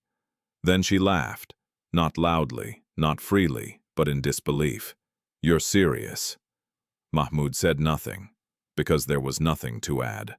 Zainab's gaze shifted to Aisha again, then to the boys, then back to Mahmoud. "And you're just here?" she asked. Sitting with them like this, Mahmoud's voice remained steady. "Yes." Zainab's composure tightened. "This is not something you hide," she said. "This is not something you decide alone." Mahmoud met her gaze. "I'm not hiding it anymore." The words changed everything. Zainab took a step closer. "And what exactly are you planning to do?" she asked. Mahmoud didn't hesitate this time. "I'm going to take responsibility." The answer was clear, final. Zainab's eyes hardened. "And what does that mean for us, Mahmoud?" Held her gaze. "It means everything is changing." The silence that followed was no longer uncertain. It was inevitable. The air around them thickened after Mahmoud's words. Not loudly, not with shouting, but with something far heavier, truth that could no longer be reshaped or denied. Zainab Adamu stood still, her posture as composed as ever. But her eyes had changed. The calm elegance that usually defined her had been replaced by something sharper, something calculating. "And what exactly does everything is changing mean, Mahmoud?" she asked, her voice controlled but edged with steel. Mahmoud did not look away. "It means I can't continue as if this doesn't exist," he said. Zainab followed his gaze toward Aisha and the boys. For a brief moment, something flickered in her expression, something almost human, almost uncertain, but it vanished quickly, because Zainab had not been raised to hesitate. She had been raised to protect what was hers. "And what about me?" she asked. Mahmoud exhaled slowly. "This isn't about replacing you," he said. Zainab let out a short, humorless laugh. "Everything you're saying suggests otherwise." Mahmoud said nothing, because there was truth in that. Zainab took a step closer. "You were going to marry me," she continued. "Our families have already begun arrangements. Do you understand what that means?" Mahmoud nodded. "Yes." "And now you stand here," she said, her voice lowering, in the middle of the street, "with a woman you never told me about and children you never mentioned. And you expect this to simply be accepted." Mahmoud's jaw tightened. "I don't expect anything to be accepted easily," he replied. "Then what do you expect?" Zainab pressed. Mahmoud paused, because expectation no longer felt like the right word. "I expect to do what is right," he said finally. Zainab stared at him, and for the first time, she saw something she had not seen before. Not ambition, not strategy, but conviction. And that unsettled her more than anything else, because conviction could not be negotiated. "You're making a mistake," she said quietly. Mahmoud didn't respond immediately, because part of him knew. She believed that, not out of cruelty, but out of the world she came from. A world where decisions were calculated, where relationships were aligned with power, where emotion was secondary to position. "This is not a mistake," he said. Zainab's expression hardened. "This is exactly the kind of decision that destroys everything you've built," she replied. Mahmoud shook his head slightly. "No," he said.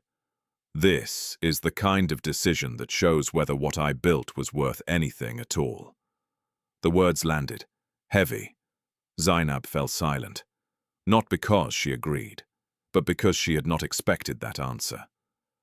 Behind them, Aisha remained seated, her hands resting calmly in her lap, her eyes watching, but not interfering.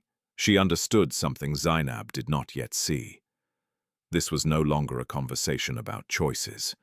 It was a confrontation with truth. And truth does not bend easily. The tension was interrupted suddenly. Yusuf's voice. Amma. It was soft, but urgent. Aisha turned immediately. Yahya was clutching his stomach. His small body slightly bent, his face tightened in discomfort.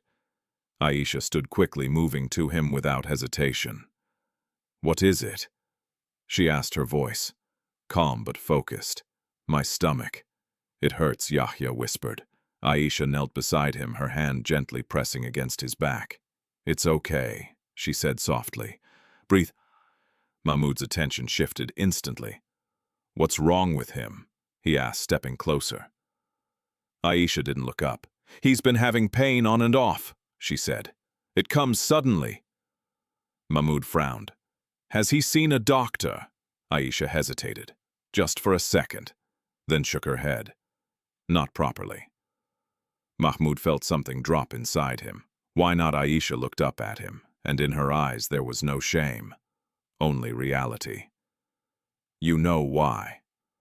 Mahmoud's chest tightened. Of course.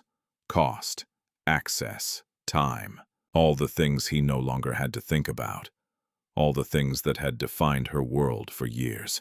Yahya winced again, his small fingers gripping Aisha's clothing. Mahmoud stepped forward. We're going to the hospital, he said. Aisha shook her head immediately. No, Mahmoud froze. No, we don't rush into places like that, she said. Not without preparation. Mahmoud stared at her. This is a child in pain, and I am his mother, she replied calmly. I know how to manage it. Mahmoud's voice sharpened slightly. This is not something you manage. This is something you treat. Aisha held his gaze. And what happens after, she asked? When the bills come, when the questions start, when we can't follow up properly. Mahmoud didn't hesitate. I'll handle it. Aisha's expression didn't change. That's exactly the problem. The words stopped him, because he understood what she meant. Dependence, uncertainty, promises that might not last. I'm not making promises, Mahmoud said. I'm making decisions. Aisha studied him, then looked at Yahya again.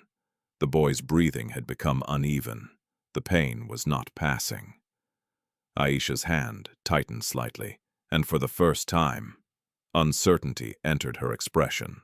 Mahmoud saw it and stepped closer. Let me help, he said, his voice softer now, not commanding, not forcing, just offering. Aisha hesitated, because this was the line she had spent years refusing to cross, relying on him, trusting him, allowing him back into something fragile. But this was not about her. It was about her child. Yahya let out a small cry. That was enough. Aisha nodded. Okay. Mahmoud moved immediately. Come, he said, gesturing toward his car. Yusuf followed closely, his eyes wide, his hand gripping Aisha's dress tightly. Zainab watched from where she stood, silent, observing, processing. This was not what she had expected. Not just a revelation, but a shift in power, in direction, in priority. Mahmoud was no longer standing in the center of her world. He was stepping into another one, and that was something she could not control. At the hospital, everything moved quickly. Mahmoud spoke. Staff responded. Processes accelerated. Doors opened. The difference was immediate and undeniable. Aisha noticed it.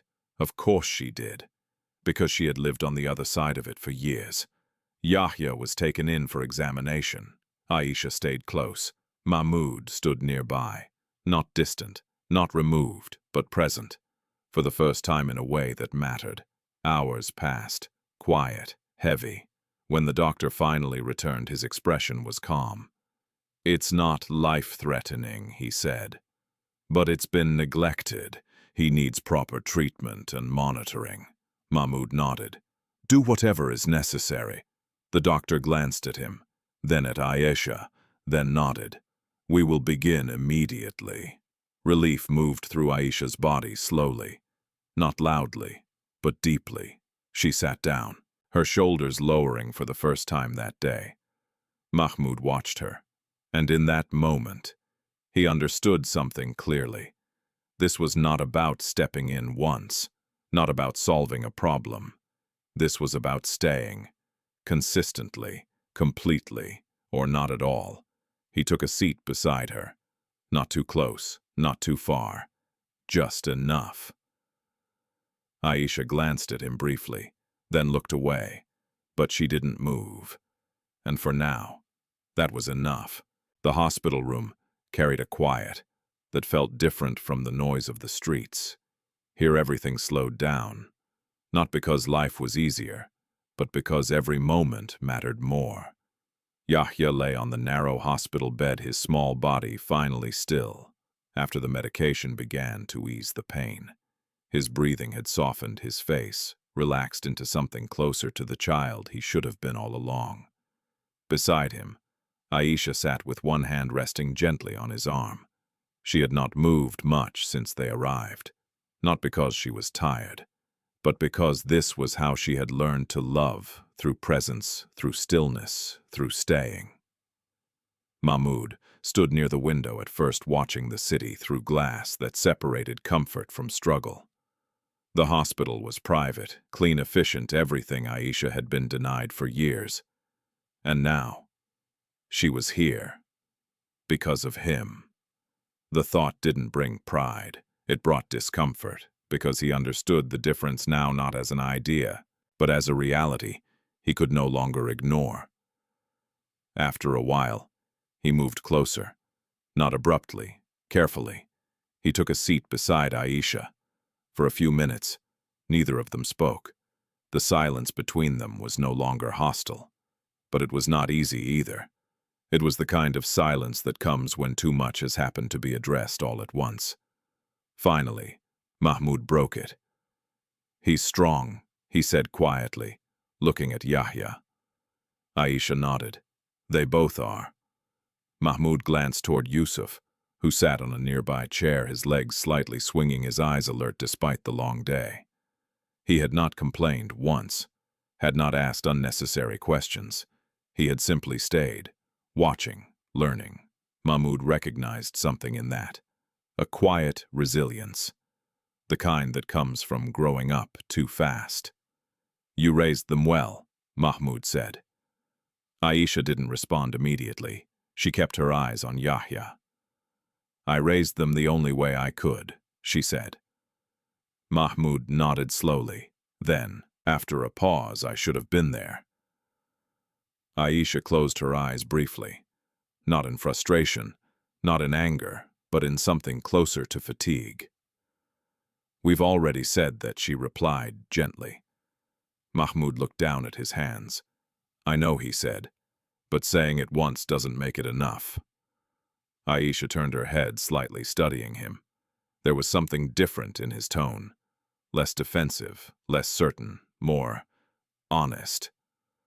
"What are you trying to do, Mahmoud?" she asked. He looked up. "Fix this." Aisha shook her head softly. "You can't fix this," she said. The words were not harsh, but they were clear. Mahmoud held her gaze. "Then I want to be part of it," he said. "Whatever that means." Aisha watched him carefully, as if weighing something deeper than his words.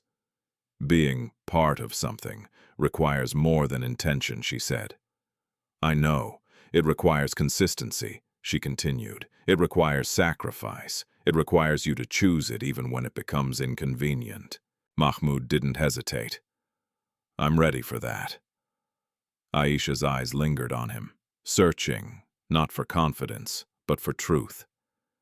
"You say that now," she said quietly. "But you have not lived that kind of life in a long time." Mahmoud didn't deny it, because he couldn't. His life had been structured, controlled, predictable in its unpredictability. This was different, messier, slower, uncertain. "I can learn," he said. Aisha held his gaze for a moment longer, then nodded slightly. "Then we will see." It wasn't acceptance, But it wasn't rejection either. It was something in between, something fragile. Across the city, Zainab sat in a quiet office inside her family's estate, her phone resting on the desk in front of her. She had not called Mahmoud again, not because she didn't want to, but because she was thinking, carefully, strategically. This situation was not emotional for her, not entirely. It was structural. It affected alliances, reputation, power, and, most importantly, control. Her mother, Hajia Ruqayya Adamu, entered the room without knocking. "You look troubled," she said, taking a seat across from her daughter. Zainab didn't respond immediately. She chose her words. "Mahmoud has a past," she said finally. Her mother raised an eyebrow. "That is not surprising. This one is different," Zainab added. "A woman, 2 children." Silence followed. Not shock, but calculation. Her mother asked. Zainab nodded. "And he is acknowledging them."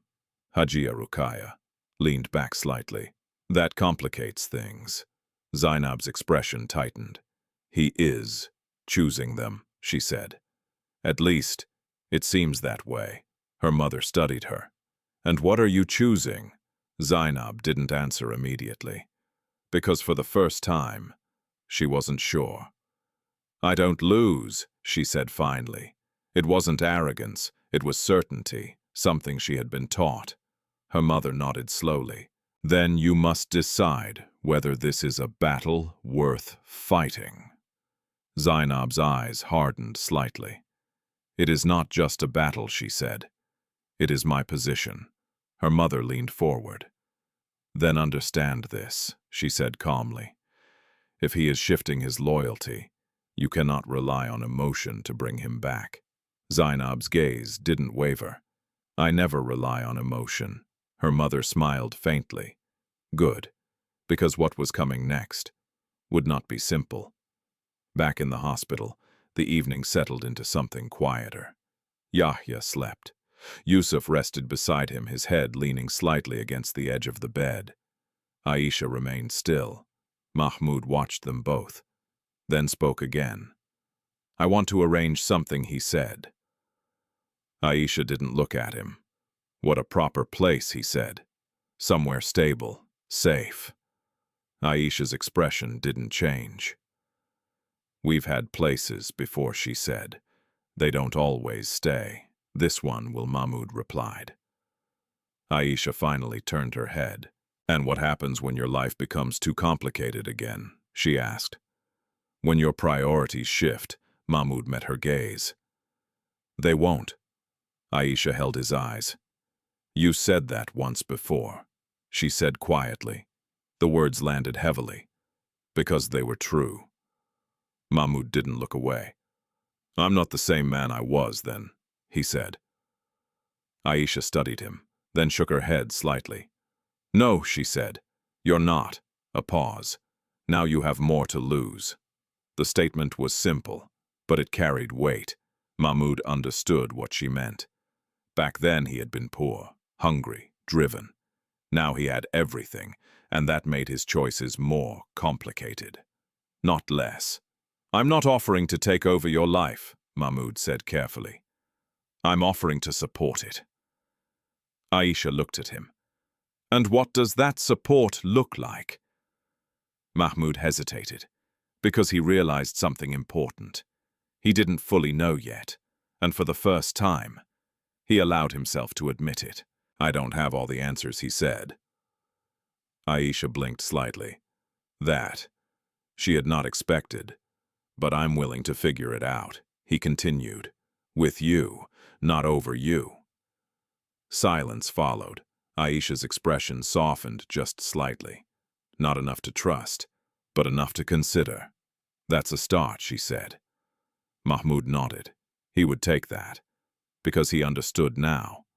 This was not about winning her back, not about proving himself in one moment. This was about rebuilding something slowly, something that had been broken, not by one mistake, but by many. And if he was going to do it right, he would have to earn every step, not as a CEO, not as a man of power, but as someone who had once walked away and was now choosing to walk back, one day at a time. By the time Mahmoud Bello stepped into the boardroom the next morning, the air had already changed. It wasn't obvious at first. No one said anything directly. But the silence carried weight. Eyes lingered a little longer than usual. Conversations paused slightly when he entered. Phones were lowered, then raised again as if nothing had happened. But something had, because news in circles like this did not travel loudly. It traveled precisely, and by now, enough people knew. Mahmoud took his seat at the head of the table, his posture calm, his expression controlled. The same man they had always seen. But inside, everything was different. The meeting began as usual. Financial projections, expansion reports, strategic updates. Numbers were discussed. Risks evaluated, decisions outlined. Mahmoud responded when needed, spoke when required. But his mind was no longer fully anchored in this room, because for the first time in years, this room did not feel like the center of his life, and the people around the table noticed. About halfway through the meeting, one of the senior board members, Mr. Danjuma, leaned forward slightly. "Mahmoud," he said, his tone neutral but deliberate, "there are concerns we need to address." Mahmoud didn't look surprised. He had expected this. "Go on," he said. Danjuma glanced briefly around the room, then back at Mahmoud. "There have been developments," he said carefully. "Personal developments. And they are beginning to affect perception." Mahmoud leaned back slightly. "Perception of what?" he asked. "Of leadership," Danjuma replied. The word settled heavily. Leadership. Not performance, not results. Image. Mahmoud nodded once. "And what exactly is the concern?" he asked. Another board member, Mrs. Eze, spoke this time. "There are rumors," she said, "about a woman, children, a past situation that was never disclosed." Mahmoud didn't interrupt. He let her finish. "Investors are beginning to ask questions," she continued. "Partners as well. This kind of narrative, it creates instability." Mahmoud folded his hands on the table. "I see." Danjuma leaned forward again. "We are not questioning your competence," he said, "but we need clarity, quickly, before speculation grows." Silence followed, all eyes on Mahmoud, waiting, measuring, calculating. Mahmoud looked around the room, at the people who had supported him, challenged him, built with him, and now doubted him, not because he had failed, but because his life no longer fit the image they preferred. He took a slow breath, then spoke. "There is no rumor," he said. The room stilled. "There is a woman," he continued. "Her name is Aisha Sani. A shift, subtle, but real. And the children?" Mrs. Eza asked. Mahmoud met her gaze. "They are my sons." The words landed, heavy, final, no room for reinterpretation. Silence spread across the table. Not confusion, not disbelief, but calculation. Because this changed things. Danjuma leaned back slightly.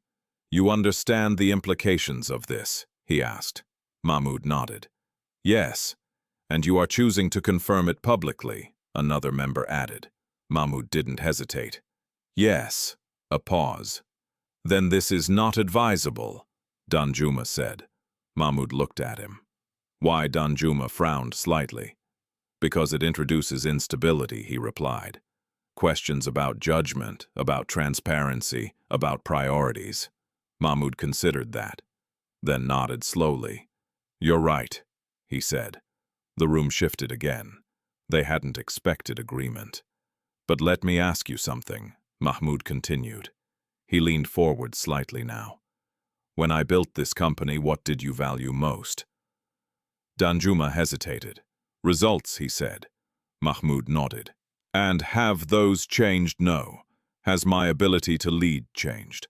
Another pause. "No." Mahmoud sat back. "Then what exactly are we discussing?" he asked. Silence, because the answer was clear, but uncomfortable. Mrs. Eze spoke again. "We are discussing perception," she said. Mahmoud nodded. "Yes," he said. "Perception." He let the word sit.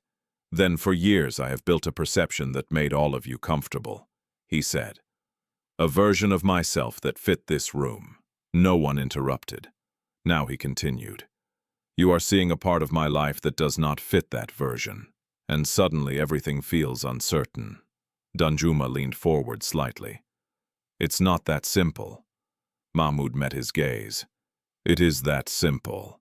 The room tightened, because Mahmoud was no longer navigating carefully. He was speaking directly. "This is not about performance," he said. "It's about image, and I am no longer interested in maintaining an image that requires me to ignore my responsibilities." Silence, heavy, unavoidable. Danjuma studied him, and, "If this affects the company," he asked. Mahmoud didn't hesitate. "Then we adapt," he said. Another board member spoke up. "Investors may not see it that way." Mahmoud nodded. "Then I will speak to them, and if they withdraw," Mrs. Ez pressed. Mahmoud's expression didn't change. "Then we rebuild." The certainty in his voice shifted something in the room. Not agreement, but recognition. This was not a man negotiating. This was a man deciding. Outside the boardroom, the story had already begun to spread. Quiet conversations, speculation, whispers framed as concern. In the corridors, employees exchanged glances, piecing together fragments of information that did not yet form a complete picture. But they would. Soon. Because stories like this never stayed hidden. Across the city, Zainab watched it unfold. Not through rumor, but through direct channels. Her phone buzzed with updates, messages, calls, confirmations. Mahmoud had not denied it. He had confirmed it. Publicly, completely. Zainab stood by the window, her reflection sharp against the glass. He had chosen. Not quietly, not partially, but openly. And that changed everything. Her mother entered the room again.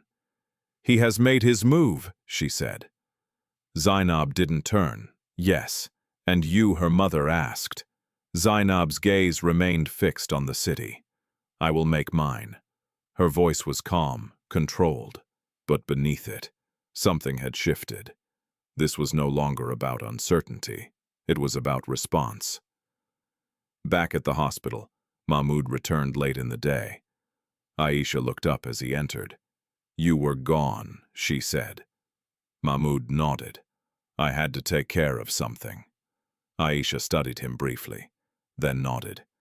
"Is it handled?" Mahmoud took a seat beside her. "Yes." Aisha didn't ask for details, because she understood something important. If he was serious, the outside world would push back, and how he handled that would matter more than anything he said to her. Yusuf looked up. "You came back," he said. Mahmoud met his eyes. "I said I would." Yusuf nodded, as if that mattered, as if it counted, and Mahmoud realized. It did, more than anything else. Aisha watched the exchange quietly, then looked at Mahmoud again. "This is where it begins," she said. Mahmoud nodded. "I know, because now there was no hiding, no balancing two worlds, no delaying decisions. Everything had been brought into the open, and from this point forward, every step he took would define what kind of man he truly was. The city did not slow down for Mahmoud Bello's choices. If anything, it pressed harder. News spread quickly now, not in whispers, but in headlines, in conversations, in quiet judgments masked as curiosity. His name carried a different tone. Not just admiration, not just respect, but scrutiny. And scrutiny has a way of revealing everything a man tries to hide. In the days that followed the boardroom declaration, Mahmoud's life became a collision of two worlds that could no longer remain separate. On one side, corporate expectations, investor pressure, strategic negotiations that required precision and composure. On the other, hospital visits, quiet conversations, learning how to sit beside two boys who still did not call him father. And in between, Aisha, the only one who did not rush him, did not question him loudly, but watched carefully, measuring not what he said but what he did. Yahya's condition stabilized, but the doctor had been clear. He will need continued care, he said. This is not something that resolves overnight. Mahmoud nodded. I understand. Aisha had remained silent during that conversation, not because she disagreed, but because she had lived that truth long before it was spoken in a hospital room. When they left the hospital days later, Mahmoud arranged for temporary accommodation, clean, safe, quiet. Aisha accepted it, not fully, not easily, but because she understood the difference between pride and protection. Still, she kept her boundaries clear. This is not permanent, she told him. Mahmoud nodded. I know, and this time, he didn't argue. The boys adjusted slowly. Yusuf spoke more now, asked small questions, tested the edges of Mahmoud's presence. Yahya remained quieter, watching, always watching. Mahmoud didn't push. He sat with them, listened, showed up, again and again and again, not perfectly, but consistently, and consistency began to create something fragile, trust, but outside that small, growing space. The pressure intensified. Zainab Adamu did not retreat. She moved, strategically. Where Mahmoud chose openness, she chose control, and control in her world was power. It began with influence, quiet conversations with investors, subtle questions raised in the right places, concerns framed as responsibility. Is he stable enough to lead? Is this distraction affecting decisions? What happens if this situation escalates further? Nothing direct, nothing traceable, but effective, because doubt once introduced does not need to shout, it spreads on its own. Then came the media. A small article at first, carefully worded, prominent CEO faces, questions over undisclosed family, no accusations, no scandal, just suggestion. But suggestion was enough, because people fill gaps faster than facts can catch up. Mahmoud saw it. Of course he did. His phone buzzed constantly now. Messages, calls, advisors urging caution, colleagues suggesting damage control. You need to manage this narrative, one said. You need to protect your position, another added. Mahmoud listened, but he did not move. Not in the direction they expected. Because for the first time, he understood something clearly. There was no narrative to manage, only truth to stand in. One evening, as the sun dipped low across the city, Aisha stood by the window of the apartment Mahmoud had arranged. The boys were asleep. The room was quiet. Mahmoud entered his presence, steady, familiar now in a way it hadn't been before. You've been busy, Aisha said without turning. Mahmoud nodded. Yes. A pause. The world is reacting, she added. Mahmoud stepped closer. I expected that. Aisha turned, then her eyes searching his face. And are you prepared for what comes with it? Mahmoud didn't answer immediately, because the truth was, he didn't fully know, not in detail, not in outcome, but in direction. Yes, I'm prepared to not walk away again, he said. Aisha held his gaze. For a long moment. You say that like it's simple, she said. It's not, Mahmoud replied, but it's clear. Aisha's expression softened slightly, not with ease, but with understanding. Then she took a step closer, and for the first time since they had reconnected, her voice changed, not guarded, not distant, but direct. Do you know what it was like, she asked. Mahmoud didn't speak. He listened. Carrying two children alone, she continued, not knowing where the next meal would come from. watching them get sick and having to choose between medicine and food. Her voice didn't break, but it deepened, listening to them ask why they didn't have a father, and not having an answer that didn't hurt them. Mahmoud's chest tightened, but he didn't interrupt, because this was not about his defense. "I wasn't angry all the time," Aisha said. "That would have been easier." She shook her head slightly. "I was tired," she continued. "Tired of explaining. Tired of surviving. Tired of being strong when I didn't want to be." Silence filled the room. Heavy, honest. Mahmoud stepped closer, but not too close, not enough to interrupt her space. "I can't undo that," he said quietly. Aisha nodded. "I know." Another pause. "But don't think this is about forgiveness," she added. Mahmoud met her eyes. "I don't." Aisha's gaze held his. "This is about truth," she said, "and whether you can live inside it, without running when it becomes uncomfortable." Mahmoud didn't hesitate. "I'm not running." Aisha searched his face, looking for doubt, for hesitation, for anything that resembled the man he used to be. But what she saw instead was something else.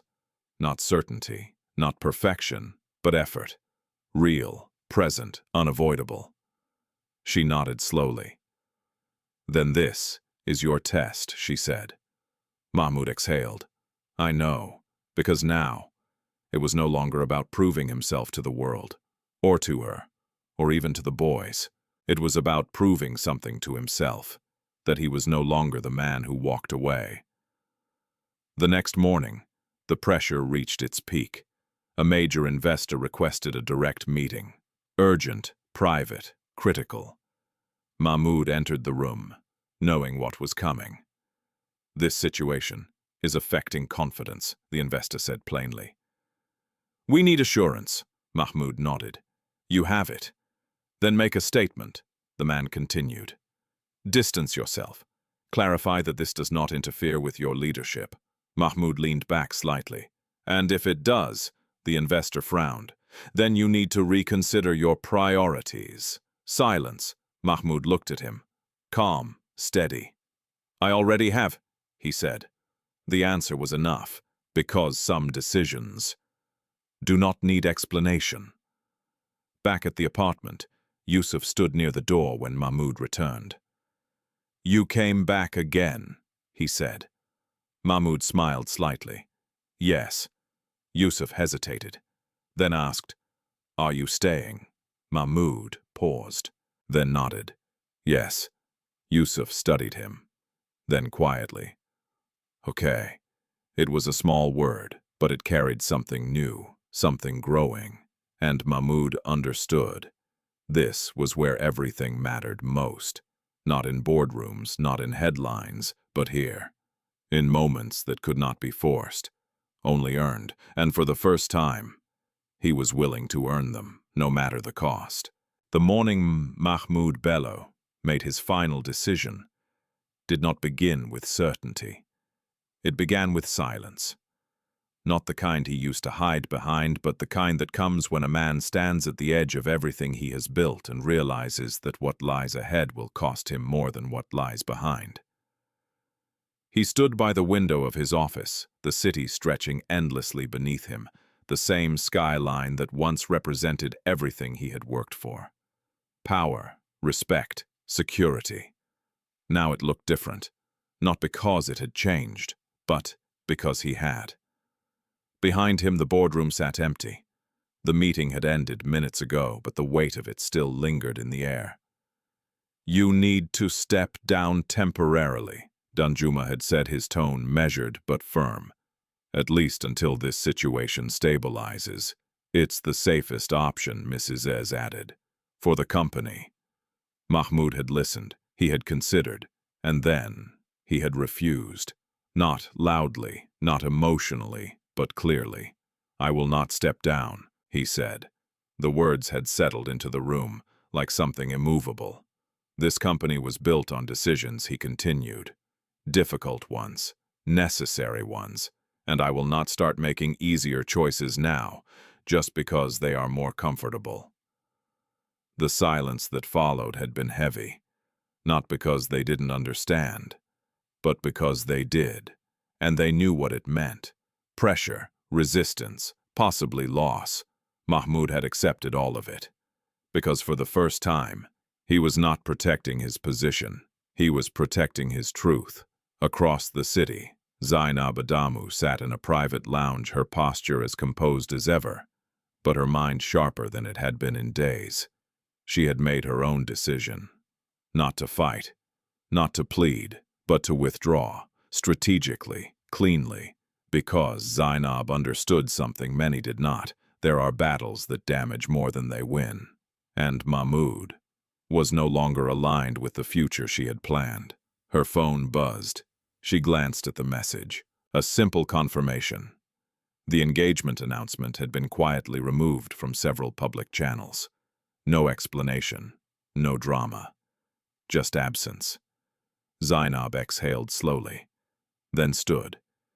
Because for her, this chapter was over. At the apartment, the atmosphere had changed.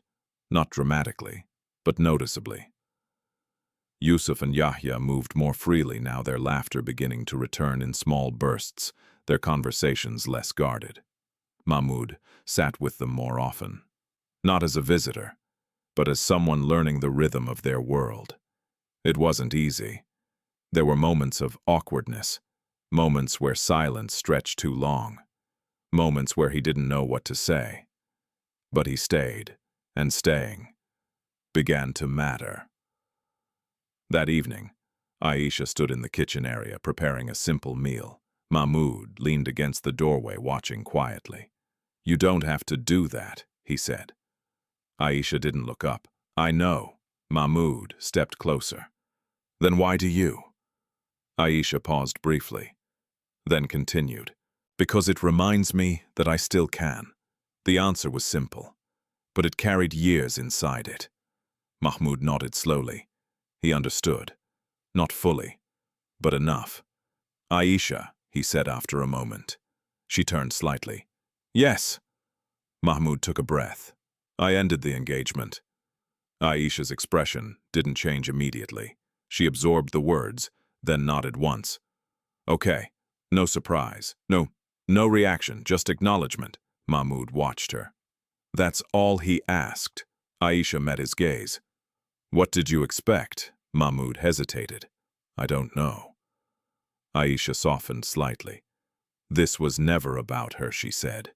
"It was about you deciding who you are." Mahmoud held her eyes, and now Aisha turned back to her cooking. "Now you live with that decision." Later that night, the boys sat together on the floor sharing a small toy Mahmoud had brought earlier that day. Yusuf looked up suddenly. "Will you come tomorrow?" he asked. Mahmoud didn't hesitate. "Yes." Yusuf nodded, then hesitated. Before asking, "Will you come the day after?" Mahmoud felt something shift inside him. A quiet realization. This was the real question. Not about today, but about consistency. "Yes," he said again. Yusuf studied him, then smiled slightly. Okay, it was small, but it meant everything. Days turned into weeks, not perfectly, not without challenges, but steadily. Mahmoud adjusted his schedule, reduced certain commitments, restructured his time, not to abandon his work, but to make space for what he had ignored for too long. Aisha remained cautious. She did not rush, did not assume, did not depend, but she observed. And, slowly, she allowed small changes, shared decisions, longer conversations, moments that felt less guarded. The boys responded in their own ways. Yusuf grew more open, more expressive. Yahya remained quiet, but closer. And then, one evening it happened, not dramatically, not planned, but naturally. Mahmoud sat beside them, helping Yusuf with a simple reading exercise. Yahya leaned slightly against his arm. His small body relaxed, without thinking, without hesitation. Yusuf looked up and said, "Baba, is this right?" The word hung in the air.